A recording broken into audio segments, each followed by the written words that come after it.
Hello friends, నేను మీ శ్రీదేవిని. Welcome to recipe box Telugu channel. ఈరోజు మన వీడియోలోనే బయట దొరికే పానీపూరిని ఇంట్లోనే ఈజీగా ఏ విధంగా ప్రిపేర్ చేసుకోవాలో చూపించబోతున్నానండి.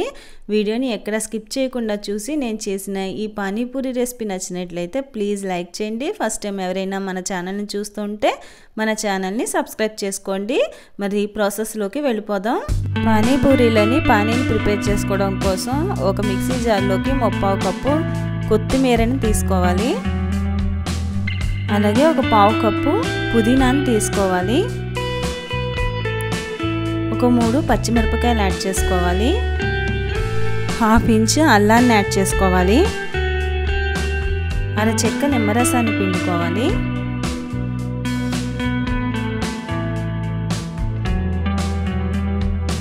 దీనిలో తగినంత వాటర్ పోసి మూత పెట్టేసుకుని మెత్తగా గ్రైండ్ చేసుకోవాలి.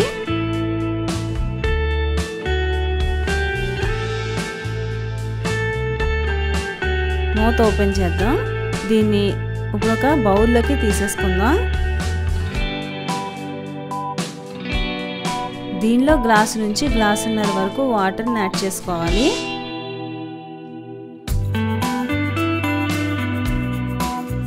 ఒక 1/2 కప్పు చింతపండు రసాన్ని యాడ్ చేసుకోవాలి. దీనిలో బ్లాక్ సాల్ట్ని యాడ్ చేసుకోవాలి. 1/2 స్పూను జీరా పౌడర్ని యాడ్ చేసుకోవాలి. 1 స్పూను చాట్ మసాలాని యాడ్ చేసుకోవాలండి. దీనిలో ఒక 1/2 స్పూను కారాన్ని యాడ్ చేసుకోండి. కట్ చేసుకున్న ఆనియన్స్ని కూడా వేసుకొని ఇదంతా బాగా కలుపుకోవాలి.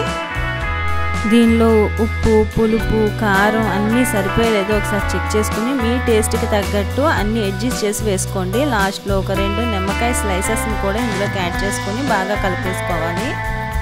పానీపూరిలోకి పానీ అనేది రెడీ అయిపోయింది. దీన్ని పక్కన పెట్టేసుకుందాం. ఇప్పుడు స్టఫింగ్ కోసం మనం 4 బంగాళదుంపల్ని ఉడికించి పైన తొక్క తీసేసుకొని చేత్తో ఈ విధంగా మ్యాష్ చేసుకోవాలి. ఇప్పుడు దీంట్లోకి రుచికి సరిపడినంత బ్లాక్ సాల్ట్ యాడ్ చేసుకోవాలి. 1 స్పూన్ కారం వేసుకోవాలి. 1 స్పూన్ జీరా పౌడర్ని యాడ్ చేసుకోవాలి. సన్నగా కట్ చేసుకున్న ఉల్లిపాయ ముక్కలను కూడా వేసుకోవాలి. ఉడికించి తీసుకున్న పచ్చి బఠానీని యాడ్ చేసుకోవాలి. కొద్దిగా కొత్తిమీర కూడా వేసేసుకొని ఇదంతా కూడా చేత్తో బాగా మిక్స్ చేసుకోవాలి. మీకు పచ్చి బఠానీ అనేది అందుబాటులో లేకపోతే ఎండు బఠానీని కూడా నానబెట్టి ఉడికించి ఇందులోకి యాడ్ చేసుకోవచ్చండి. అలాగే పచ్చి బఠానీ ప్లేస్లోని మీరు పెద్ద శనగలను కూడా ఉడికించి తీసుకోవచ్చు. పానీపూరీలకు కావలసిన స్టఫింగ్ అనేది రెడీ అయిపోయింది. పూరీని ప్రిపేర్ చేసుకోవడం కోసం బయట రెడీమేడ్గా దొరికే పూరీ ప్యాకెట్ని తీసుకున్నానండి. ఇప్పుడు స్టవ్ పైన ఆయిల్ పెట్టేసుకుని ఆయిల్ బాగా హీట్ ఎక్కిన తర్వాత ఈ పూరీని అందులో వేసుకుని ఫ్రై చేసుకోవాలి. ఇలా ఇంట్లోనే చాలా ఈజీగా రోడ్ సైడ్ దొరికే పానీపూరిని అదే టేస్ట్తో మనం చాలా హైజీనిక్గా పిల్లలకి చేసి పెట్టొచ్చండి. మీరు కూడా ఒకసారి ట్రై చేయండి. ట్రై చేసి ఎలా వచ్చిందో కమెంట్ సెక్షన్లో కమెంట్ చేయండి. ఫ్రై అయిపోయాయి. ఇప్పుడు దీన్ని ఒక ప్లేట్లోకి తీసేసుకుందాం.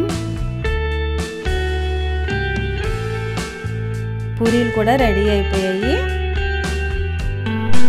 పానీపూరీలోకి కావాల్సిన పానీ అలాగే స్టఫింగ్ పూరీలు అనేవి రెడీ అయిపోయాయి. ఇప్పుడు ఒక్కొక్క పూరీని తీసుకుని నేను వీడియోలో చూపిస్తున్న విధంగా మధ్యలో ఇలాగా హోల్ పెట్టుకుని దీనిలో ఈ ఆలు స్టఫింగ్ పెట్టుకుని ఈ వాటర్ను కూడా వేసేసుకోవడమే.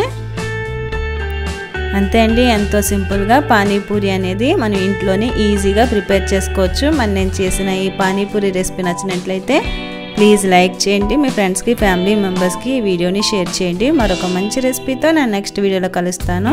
Thank you for watching.